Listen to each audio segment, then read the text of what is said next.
नमस्कार दोस्तों, मैं दीपक शर्मा अंग्रीश आपका स्वागत करता हूं द लीगल चैम्बर में। अब दोस्तों, आज की इस वीडियो के अंदर हम ऑनरेबल सुप्रीम कोर्ट की अनेकों महत्वपूर्ण जजमेंट या फिर आप कहें बहुत सारी लैंडमार्क जजमेंट आज इस वीडियो में आप लोगों के लिए लेकर आए हूं। और आज की जो हमारी ये वीडियो है, ये एंसेस्ट्रल प्रॉपर्टी के कंसेप्ट्स को लेकर है, यानी कि जो पैतृक संपत्ति है उससे जुड़े जो आप लोगों के लगातार क्वेश्चन बने रहते हैं, उनको लेकर जो कंफ्यूजन बनी रहती है, उन सभी को मैं आज की इस वीडियो के अंदर लेकर आया हूं। जैसे कि लोगों के मन में एक बेसिक सा क्वेश्चन होता है कि सर, हमारी एक पैतृक संपत्ति थी जिसका आज तक विभाजन नहीं हुआ। हमारे पिताजी ने, हमारे चाचा जी ने बिना विभाजन किए उस संपत्ति को आगे बेच दिया। क्या ये चीज वैलिड है? क्या लीगली रूप से इस चीज को वैलिड माना जाता है या फिर इसको वॉइड कहा जाता है, यानी कि अवैध कहा जाता है? इसके अलावा कुछ लोगों का क्वेश्चन होता है कि सर, हमारी एक पैतृक संपत्ति थी, उसका आज तक विभाजन नहीं हुआ। हमारे घर वालों ने हमारी दादी से, हमारे चाचा से या किसी भी व्यक्ति से जिसका उसमें हिस्सा बनता है, धोखे से वसीयत करवा ली। क्या पैतृक संपत्ति की वसीयत हो सकती है और उस कंडीशन में हो सकती है जब उसका विभाजन नहीं हुआ हो? यह भी चीज मैं आज की वीडियो में आपको क्लियर करूंगा। इसके अलावा आखिर में बात करें हम पैतृक संपत्ति को गिफ्ट करने के बारे में कि क्या पैतृक संपत्ति को गिफ्ट किया जा सकता है, और अगर गिफ्ट करने की बात आती भी है तो क्या पहले उस पैतृक संपत्ति का विभाजन करना होगा या डायरेक्टली एक इंसान जितना उसका हिस्सा बनता है उस हिसाब से वो उसको गिफ्ट कर सकता है? बेसिकली आज की ये वीडियो बहुत ज्यादा इंफॉर्मेटिव होने वाली है। अगर आपकी भी कोई पैतृक संपत्ति है जिसको लेकर वाद विवाद चल रहा है तो ये वीडियो आप लोगों के लिए बेहद ज्यादा इंपॉर्टेंट है, क्योंकि वीडियो के अंदर मैं इतनी सारी रेलेवेंट जजमेंट आपको बताऊंगा जो आपके केस में डायरेक्टली रिलेटेड होगी। अब दोस्तों, अगर आप लोगों को हमारी ये वीडियो अच्छी लगती है, आप लोगों को हमारी तरफ से किए गए एफर्ट्स अच्छे लगते हैं, तो मेरा आप लोगों से अनुरोध है, वीडियो को आप लाइक जरूर करें और साथ ही साथ अपना वैल्यूएबल कमेंट सेक्शन में जरूर लिखें। चलिए दोस्तों, अब आज की इस वीडियो को हम ज्यादा लंबा ना करते हुए आज की इस वीडियो को स्टार्ट करते हैं।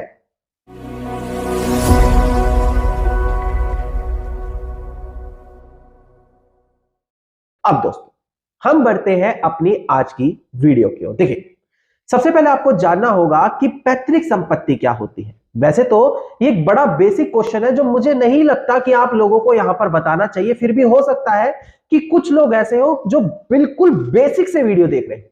देखिए, पैतृक संपत्ति वो संपत्ति है जो आपके पिता ने या आपने खुद ना कमाई हो, वो उनको अपने दादा परदादा से मिली हो और आफ्टर दैट वो अनडिवाइडेड होते चली आ रही हो।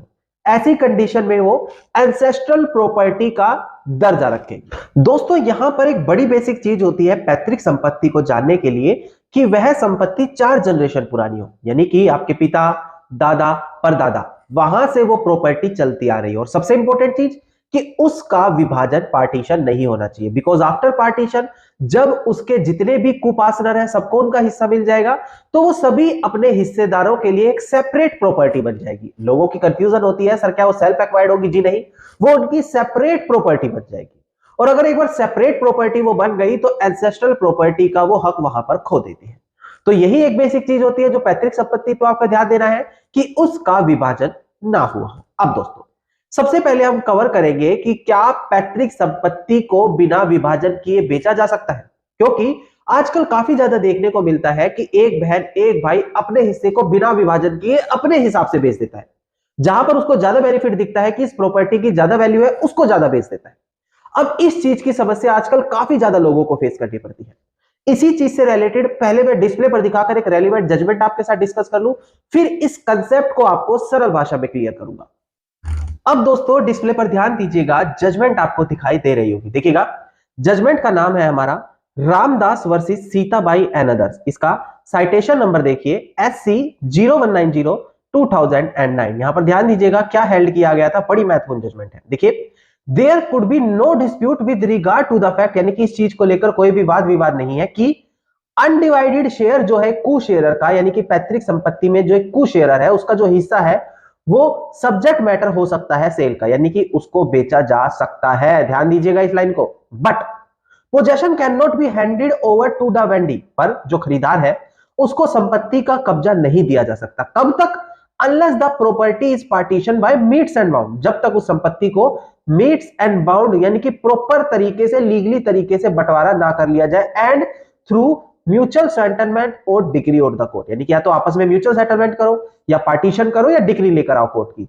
इसके बिना उस संपत्ति का जो अविभाजित संपत्ति थी जिसको बेच दिया गया है, उसका कब्जा वहां पर खरीदार को नहीं दिया जाएगा। इसके आगे देखिएगा, कुछ यहां पर रिक्वायरमेंट बताई गई है। अगर एक अनडिवाइडेड प्रॉपर्टी किसी थर्ड पार्टी को बेचते हैं, third party out of the family member की मैं बात कर रहा हूं, पहला कहता है कि एक एनओसी लेनी होगी भाई सभी को-ओनर से कि हाँ इस तरीके का जो हिस्सा है मैं अपना ये बेचना चाह रहा हूं। कौन लेगा ये एनओसी? ये एनओसी लेगा जो संपत्ति को बेचने वाला है। इसके अलावा दूसरा पॉइंट कहता है कि प्रॉपर तरीके से पार्टीशन करना पड़ेगा सभी लोगों के बीच। ये दोनों रिक्वायरमेंट जब पूरी हो जाती है उसके बाद आप उस प्रॉपर्टी के अपने शेयर को आगे बेच सकते हैं। यहां से आपको क्लियर हुआ? ये कानून कहता है कि भाई चलो आपकी ज्वाइंट फैमिली प्रॉपर्टी एंसेस्टर है, आप अपना हिस्सा बेच सकते हैं, पर जो आपका खरीदार है वो उस संपत्ति पर कब्जा नहीं ले सकता। कब तक? जब तक उसका पार्टीशन ना हो जाए। सरल भाषा में ये है कि भले आपने बेच दी हो, पर जब तक प्रॉपर तरीके से पार्टीशन नहीं होगा, जो उसका खरीदार है वो आकर कब्जा भी नहीं ले सकेगा। इन द एंड चाहे शुरू में बंटवारा करे या बेचने के बाद बंटवारा करे, बंटवारा तो उस संपत्ति का होना तय है। दोस्तों ये बात करते हैं एंसेस्ट्रल प्रॉपर्टी को सेल के बारे में। नाउ एक बड़ा इंपॉर्टेंट चीज मैं आपको क्लियर कर दूं, जो section 22 of Hindu succession act बोलता है, वो बात करता है कि अगर जो क्लास 1 के उत्तराधिकारी है, यानी कि क्लास 1 के लीगल ईयर्स है, वो एक जॉइंट फैमिली को इनहेरिटेड करते हैं, यानी कि एक संपत्ति को, एंसेस्ट्रल प्रॉपर्टी को इनहेरिटेंस के तौर पर ले रहे हैं। अब जितने भी क्लास 1 के उत्तराधिकारी है उन सभी के पास एक प्रिफेक्टिव राइट है। वो राइट, वो अधिकार क्या है कि जो भी दूसरा क्लास 1 का उत्तराधिकारी अपना हिस्सा किसी बाहरी व्यक्ति को बेचना चाहेगा, तो पहले उन्हें उस पैतृक संपत्ति का हिस्सा क्लास 1 के उत्तराधिकारी को ऑफर करना पड़ेगा कि सर आप इस हिस्से को ले लें। अगर वो आपके फैमिली मेंबर जो क्लास 1 के उत्तराधिकारी है वो उस हिस्से को नहीं लेते, उसके बाद ही दोस्तों उस हिस्से को परिवार के बाहर बेचा जा सकता है। यह भी एंसेस्ट्रल प्रॉपर्टी के अंदर एक प्रिफेक्टिव राइट दिया गया है according to the Hindu succession act section number 22। दोस्तों अब दोस्तों जो मैंने अभी आपको पॉइंट क्लियर किया था प्रिफेक्टिव राइट के बारे में, यानी कि पहले क्लास 1 के उत्तराधिकारी को उस फैमिली प्रॉपर्टी को ऑफर करना पड़ेगा, इससे रिलेटेड एक बड़ी महत्वपूर्ण जजमेंट थी, डिस्प्ले पर आपको दिखाकर समझा दूं ताकि रेलिवेंट जजमेंट आपके पास हो। देखिए बाबूराम वर्सेस संतोष सिंह, साल 2019 की जजमेंट है, यहां पर यही कंसेप्ट क्लियर किया गया था। नाउ दोस्तों सेल के बाद हम आगे बढ़ते हैं विल वसीयत के बारे में। क्या एक पैतृक संपत्ति को विल किया जा सकता है? अब बहुत से लोगों का क्वेश्चन होता है कि सर एक पैतृक संपत्ति थी, उसका विभाजन ही नहीं हुआ, वो पैतृक थी, उसको कैसे किसी ने वसीयत कर दिया? मैंने तो सुना है कि पैतृक संपत्ति को वसीयत नहीं किया जाता। अब ये कंसेप्ट यहां से आपको मैं क्लियर करने वाला हूं। सबसे पहले आपको section 30 of Hindu succession act देखना होगा, कारण इसी के अंदर बताया गया है कि क्या पैतृक संपत्ति वसीयत की जाएगी या नहीं की जाएगी।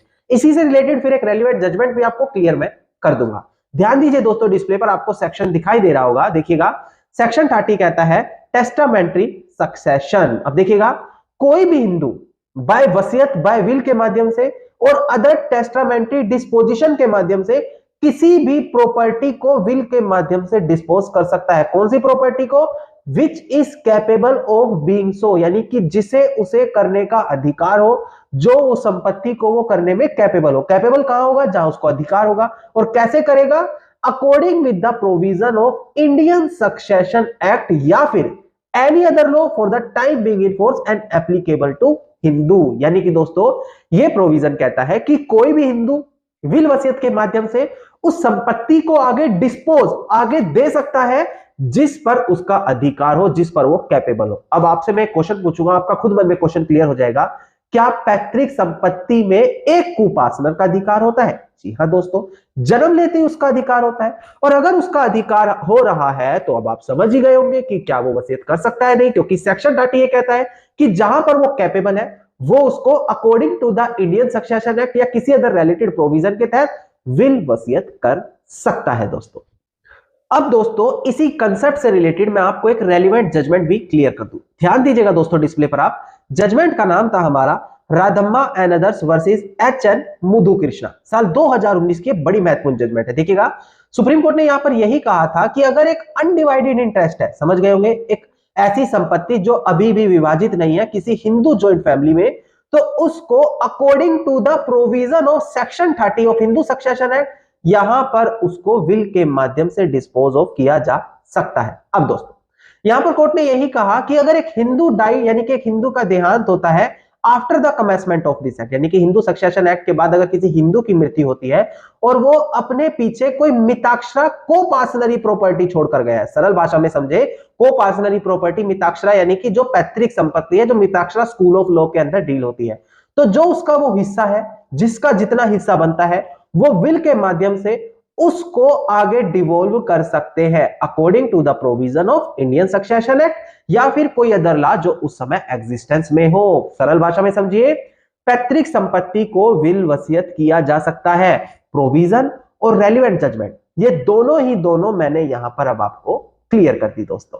अब दोस्तों यहां पर हम वीडियो के आखिर में बात करेंगे गिफ्ट के बारे में कि क्या पैतृक संपत्ति को गिफ्ट किया जा सकता है। अब सबसे पहले एक बड़ी महत्वपूर्ण जजमेंट है, डिस्प्ले पर आप देखिएगा, इस जजमेंट में इस कंसेप्ट को साफ क्लियर किया। देखिएगा दोस्तों डिस्प्ले पर, जजमेंट का नाम है हमारा KC. Lakshmana versus KC. Chandrappa Gowda and another. यहां पर इसका सिविल अपील नंबर है 2582 ऑफ 2010 और अप्रैल 19 2022 को इस जजमेंट को पास किया गया था दोस्तों। अब देखिएगा दोस्तों, इस रेलिवेंट जजमेंट में ऑनरेबल सुप्रीम कोर्ट ने साफ क्लियर किया गया था कि अगर एक पैतृक संपत्ति है और उसको गिफ्ट करने की बात आ रही है तो वो केवल और केवल पायस पर्पस के लिए ही गिफ्ट होगी। पायस पर्पस यानी कि चैरिटेबल पर्पस, जैसे कि मंदिर में दान दे दिया, किसी मस्जिद में दान दे दिया, किसी रिलेटेड चैरिटी के अंदर दान दे दिया, ये पायस पर्पस है। पर अगर out of love and affection के चलते गिफ्ट दिया गया, यानी कि अपने भाई के बच्चों को, अपनी बहन को, अपनी माता को, अपने पिता को, वो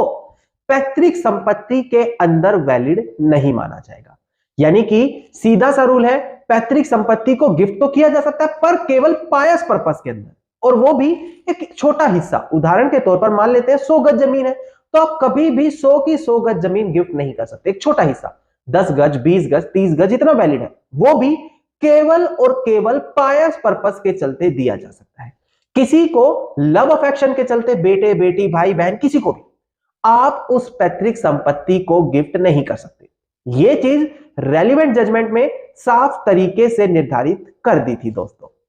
अब दोस्तों यहां से आपको क्लियर हो गया कि एक एंसेस्ट्रल प्रॉपर्टी को क्या गिफ्ट, विल और सेल किया जा सकता है। अब लास्ट में आप हमारे लिमिटेशन एक्ट 1963 के आर्टिकल 109 पर नजर डालिएगा। यह आर्टिकल कहता है, यह प्रोविजन कहता है कि अगर आपके फादर ने धोखे से किसी एंसेस्ट्रल प्रॉपर्टी को आगे एलिनिएट कर दिया, आगे ट्रांसफर कर दिया, और वो मिताक्षरा कोपार्सनरी प्रॉपर्टी, मैं आपको बता दूं भारत में 2 स्कूल हैं, मिताक्षरा एंड दयाभागा, और 95% स्टेट्स में Mitakshara school of succession he follow किया जाता है। अगर मिताक्षरा कोपार्सनरी प्रॉपर्टी है यानी कि एंसेस्ट्रल प्रॉपर्टी आप समझे, और उसको आपके फादर ने गलत तरीके से एलिनेट किया, तो 12 सालों का लिमिटेशन टाइम आपके पास है कि आप 12 सालों के भीतर उस पर प्रॉपरली एक्ट करें और वापस उसे पाले कोर्ट केस करते हुए। यह चीज भी यहां पर आपको जाननी अनिवार्य है। तो आज की वीडियो में मैं उम्मीद करता हूं आपको क्लियर हुआ होगा, क्योंकि मैंने रेलिवेंट जजमेंट और प्रोविजन के साथ आपको कंसेप्ट क्लियर कि क्या एक पैतृक संपत्ति को गिफ्ट, सेल और वसीयत किया जा सकता है या फिर नहीं। दोस्तों धन्यवाद दोस्तों, उम्मीद करता हूं वीडियो के अंदर मिली जानकारी आप सभी लोगों के लिए बेहद ज्यादा लाभदायक साबित होगी। वीडियो के अंदर अगर मिली जानकारी आप सभी लोगों को अच्छी लगी तो वीडियो को आप लाइक, शेयर और कमेंट जरूर कीजिएगा। वीडियो से जुड़ा अगर आप लोगों का कोई भी क्वेश्चन है तो आप कमेंट सेक्शन में मुझे लिख सकते हैं। इसके अलावा अगर आप इसी प्रकार की इंफॉर्मेटिव वीडियोस रोजाना पाना चाहते हैं तो चैनल को तुरंत सब्सक्राइब करते हुए नोटिफिकेशन बेल आइकन आप जरूर दबा दें,